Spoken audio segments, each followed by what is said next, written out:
Now that we've established good tone and what to do here, we're ready to add the fingers and make some different notes.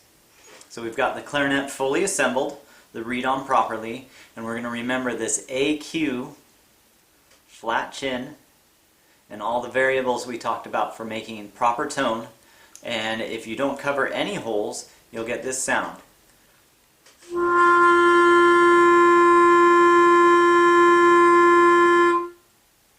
This is what we call concert F, so if you played it on a piano it would be an F.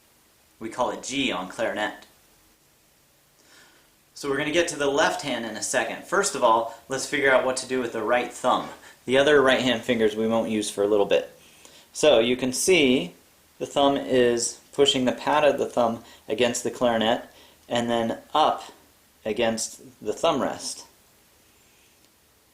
And some people will put a pad here to make it a little easier on your thumb. One thing I've seen that I like is a little bit of surgical tubing. You can take a short piece of surgical tubing and stretch that over there. Makes it quite comfortable. After you've played for a while, then you really don't need it, but beginners find a pad of some sort really helps. So with just my thumb and my mouth, I can comfortably hold the clarinet without worrying that it's going to fall. So I've got some pressure pushing up from my thumb and holding on firm with my mouth, and that's not going to go anywhere. Once you're holding the instrument correctly with your right thumb in your mouth, you can get that G, or concert F.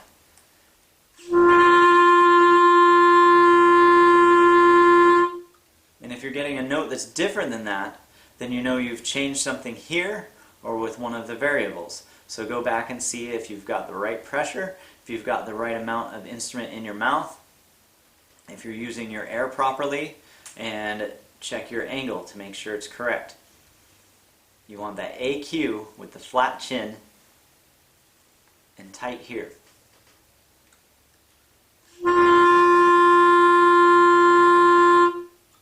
Okay, if you're having problems once we're adding all these other things, always just check and make sure that it's not something you're doing here.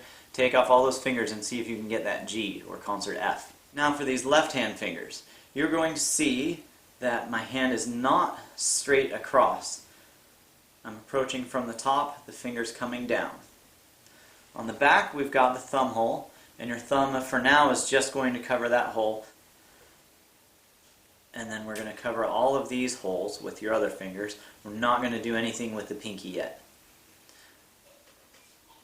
So you can see that I'm going to use just the pad, the fleshy part of my finger, to cover those holes, and it's really, really important that you get the holes covered completely. And what you'll find is that if you cover those holes completely and press somewhat firmly, when you take them off, you'll find some round rings on your skin. So you can see an indentation of a round ring on my skin. And if you see that full circle, then you know you're covering the hole completely. Now we're going to start adding fingers. So the first one we're going to add is the thumb on the back. And again, you want the fleshy part of your thumb, you want it to cover that hole completely. Then you're going to take your first finger, and again it's not straight across, but add an angle, and cover that top hole.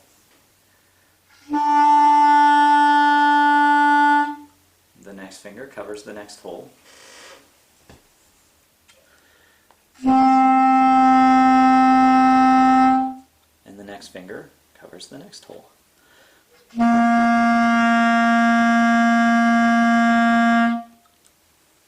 Now I have an advantage being a full-grown man with good-sized fingers. It makes it easier for me. If you're a beginner, if you're 10 or 11 years old and you've got skinny fingers, it's going to take a lot of work to learn to cover those holes properly. So if you hear things that sound strange, a lot of times it's because those holes aren't getting covered. A lot of times it's this third finger here, and if I don't have that covering completely,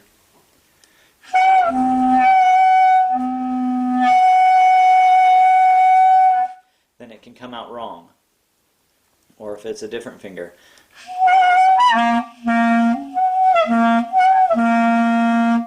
You can see how easily not having your fingers covering the holes well gives you those squeaks and squawks that we don't want to hear, right? So again, we want to make sure these holes are covered really well. So what I like to do is start with just one at a time and make sure that you're getting them down really well.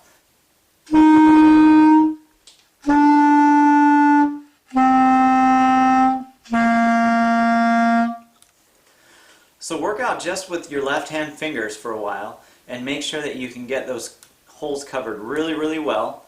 And if you're having problems, take all your fingers off, make sure you get that G, concert F, that G sound to sound correct. If you're not getting that correct, go back to here and fix the things that are happening here.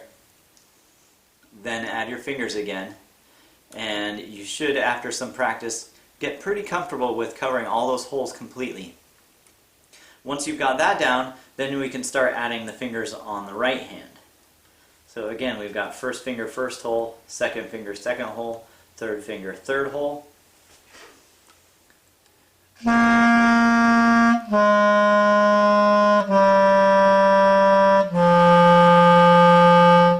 And all the things I said about the left hand are true for the right hand as well. We want to have those circles, those rings on your fingertips, and you want to be covering those holes really well. If you're getting squeaks, usually it's because you're not covering those holes. I'll just throw in a reminder here that your reed is super important. If your reed is chipped or cracked, you're going to get squeaks from that as well. So make sure you've always got good reeds on hand.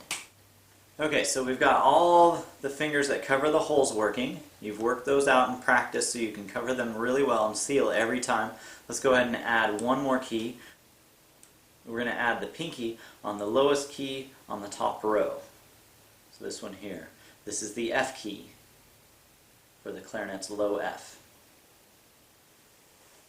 So now, if we start with the thumb and add one finger at a time and add that F key, we'll get an F scale.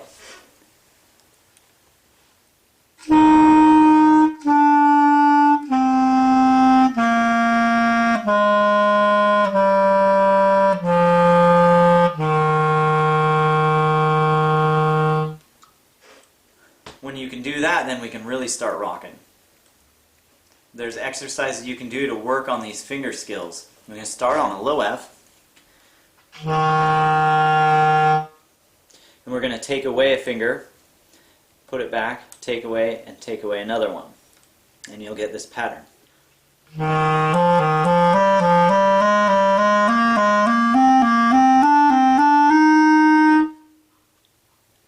And once you've practiced that a number of times, you should be able to speed it up.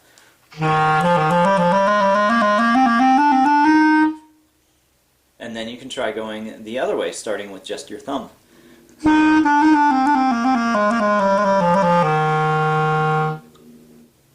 Now you're playing clarinet. Great job, keep at it, and you'll keep getting better. In the next video, we'll start exploring the upper range of the clarinet.